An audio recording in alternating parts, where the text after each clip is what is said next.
Delhi liquor కేసులో ఇవాళ CM Kejriwal ను విచారించనుంది ఈడీ. ఈ కేసులో ఇప్పటికే 4 నెలల్లో 4 సార్లు సమన్లు జారీ చేసింది ఈడీ. అయితే వివిధ కారణాలతో 4 సార్లు కూడా విచారణకు హాజరు కాలేదు కేజ్రీవాల్. దీంతో ఇవాళ విచారణకు హాజరు కావాలని నోటీసులు ఇచ్చింది ఈడీ. కేజ్రీవాల్ ఈడీ విచారణకు హాజరుపై ఉత్కంఠ నెలకొంది. 5వ సారి కూడా కేజ్రీవాల్ ఈడీ విచారణకు హాజరు కాకపోవచ్చని తెలుస్తోంది. చండీగఢ్ మేయర్ ఎన్నికల్లో బీజేపీ మోసానికి పాల్పడిందంటూ ఆరోపిస్తున్నారు కేజ్రీవాల్. దీంతో ఇవాళ ఢిల్లీలోని బీజేపీ ప్రధాన కార్యాలయం ముందు పంజాబ్ సీఎం భగవంత్ మాన్తో కలిసి నిరసన చేపట్టనున్నారు పార్టీ నేతలు. ఈ సిచ్యువేషన్లో కేజ్రీవాల్ ఏం చేస్తారనేదే చర్చనీయాంశంగా మారింది. ఇవాల్టి విచారణకు హాజరు కాకపోతే కేజ్రీవాల్ ను ఈడీ అరెస్టు చేసే అవకాశం ఉందని తెలుస్తోంది. దీనికి సంబంధించిన మరిన్ని అప్డేట్స్ ఢిల్లీ నుంచి మదార్ అందిస్తారు. మదార్, కేజ్రీవాల్ ఈడీ విచారణ హాజరుపై అప్డేట్ ఏమంటుంది? స్రవంతి, 5వ సారి కూడా ఈసారి హాజరయ్యేటువంటి అవకాశాలు చాలా తక్కువగానే ఉన్నాయి. అరవింద్ కేజ్రీవాల్ ఈడీ ముందుకి వెళ్ళకపోవచ్చు అనేటువంటి సమాధానమే ఆమ్ ఆద్మీ పార్టీకి సంబంధించిన నేతల నుంచి వస్తుంది. ఈరోజు ముందస్తుగా ఫిక్స్ అయి ఉన్నటువంటి ప్రోగ్రాం కీలకంగా చండీగఢ్ మేయర్ ఎన్నికల్లో బీజేపీ రిగ్గింగ్ కు పాల్పడింది, కావాలనే అక్కడ మేయర్ ఎన్నికల్లో కుట్రలు చేసింది అనేటువంటి ఆరోపణలు చేస్తూ ఇవాళ ఆమ్ ఆద్మీ పార్టీకి సంబంధించిన ముఖ్య నేతలు, ముఖ్యంగా భగవంత్ మాన్ సింగ్, అలాగే పంజాబ్ ముఖ్యమంత్రి, ఢిల్లీ ముఖ్యమంత్రి అరవింద్ కేజ్రీవాల్, వీరితో పాటు ఆమ్ ఆద్మీ పార్టీకి సంబంధించిన కీలక నేతలంతా కూడా బీజేపీ కేంద్ర కార్యాలయం ముందు ధర్నాకు పిలుపునిచ్చారు. ప్రోగ్రాం ఉన్న నేపథ్యం ఆ ధర్నా కార్యక్రమంలో అరవింద్ కేజ్రీవాల్ పాల్గొంటారు కాబట్టి ఈ రోజు కూడా ఈడీ విచారణకు హాజరు కాకపోవచ్చు అనేటువంటి సమాధానం అయితే వస్తుంది. ఇప్పటి వరకు 4 సార్లు ఈడీ విచారణకు దూరంగా ఉన్నారు. ఇది 5వ సారి ఈడీ నుంచి అరవింద్ కేజ్రీవాల్ కి సమన్లు వచ్చాయి. గతంలో నవంబర్ 2, డిసెంబర్ 18, తర్వాత డిసెంబర్ 21, తర్వాత జనవరి 3, జనవరి 18 ఈ 4 తేదీల్లో విచారణకు రావాల్సిందిగా గతంలో నోటీసులు ఇచ్చింది. ఆ 4 సార్లు కూడా వివిధ కారణాలు, ముఖ్యంగా 2 సార్లు ఎన్నికలకు సంబంధించిన అంశాలు. ఒకసారి మొదటిసారి మధ్యప్రదేశ్లో ప్రచారంలో పాల్గొనబోతున్నాను కాబట్టి హాజరు కాలేకపోతున్నానంటూ ఒకసారి, తర్వాత విపాసన ప్రోగ్రాంలో ఉన్నాను అంటూ కూడా ఒకసారి ఆయన విచారణకు వెళ్ళలేదు.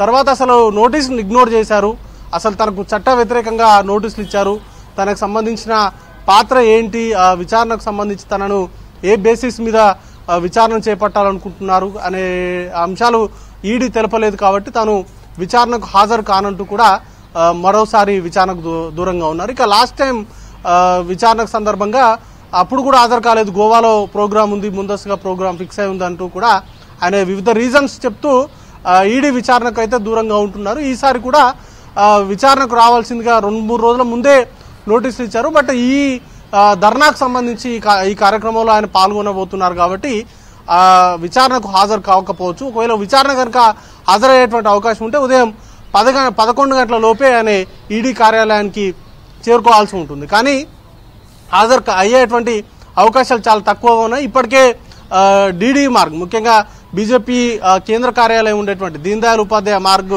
మొత్తంగా కూడా పోలీసులు మోహరించారు, భారీగా పోలీసులు మోహరించారు. పోలీసులు, పారామిలిటరీ, ఓవరాల్గా ఒక 1000 మంది పోలీస్ పర్సనల్స్ అక్కడ డిప్లాయ్ చేశారు. ఎందుకంటే పోటీగా ప్రొటెస్ట్లకు పిలుపునిచ్చాయి బీజేపీ అలాగే ఆమ్ ఆద్మీ పార్టీ.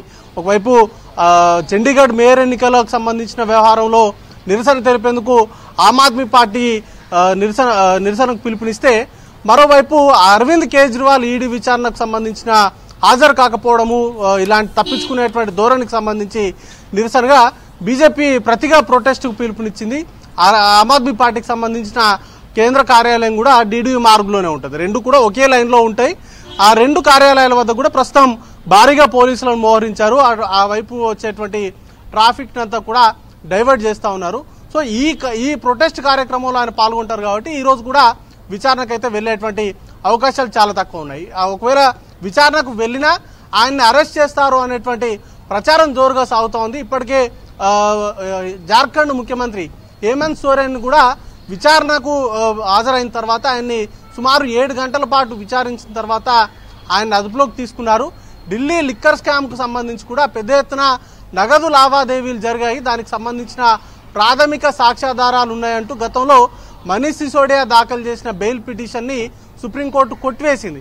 సుమారు 338 కోట్ల రూపాయలు నగదు చేతులు మారాయి, దానికి సంబంధించిన ఆధారాలు ఉన్నాయంటూ కూడా గతంలోనే సుప్రీంకోర్టులో ఈడీ వాదనలు వినిపించింది.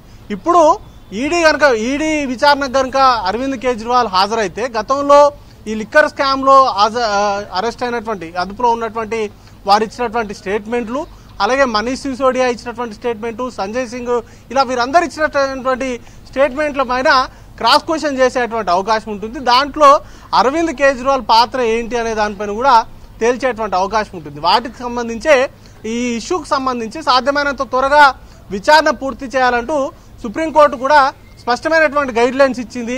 గతంలో మనీష్ సిసోడియా బెయిల్ పిటిషన్ విచారణ సందర్భంగా 6 మాసాల్లోగా దీనికి సంబంధించిన విచారణ పూర్తి చేయాలనేటువంటి డెడ్ లైన్ కూడా పెట్టింది.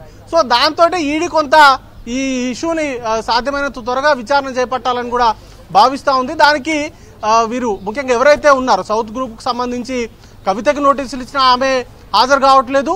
అలాగే మరోవైపు ఆమె సుప్రీంకోర్టులో కేసు పెండింగ్లో ఉంది కాబట్టి నేను విచారణకు హాజరు కాలేకపోతున్నాను, సుప్రీంకోర్టు తీర్పును బట్టి తన హాజరుకు సంబంధించి ఉంటుంది, లేదంటే విచారణకు ఆమె ఇంట్లో విచారణకు సిద్ధంగా ఉన్నానంటూ కూడా ఆమెకు గతంలో 2-3 సార్లు నోటీసులు ఇచ్చినప్పుడు ఆమె విచారణ కాలేదు. ఇక ఢిల్లీ ముఖ్యమంత్రి అరవింద్ కేజ్రీవాల్ కూడా వరుసగా 5వ ఈడీ నోటీసులు ఇచ్చినా ఆయన విచారణకు హాజరు కావట్లేదు. దాంతో కొంత విచారణ ఆలస్యమయ్యేటువంటి అవకాశం ఉంది. సుప్రీంకోర్టు ఇచ్చినటువంటి 6 మాసాల డెడ్ లైన్ అనేది కూడా పూర్తయితే ఒకవేళ సుప్రీంకోర్టుకు కూడా ఈడీ ఇదే అంశాన్ని చెప్పేటువంటి అవకాశాలు ఉన్నాయి.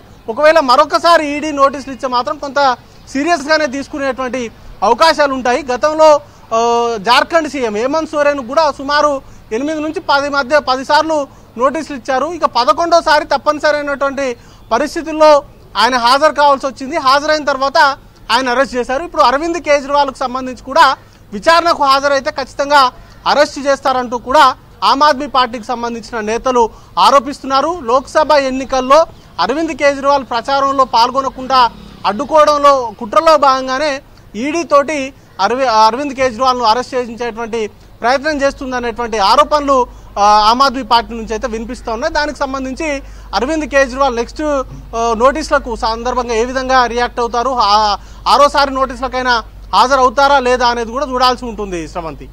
Right, thank you mother.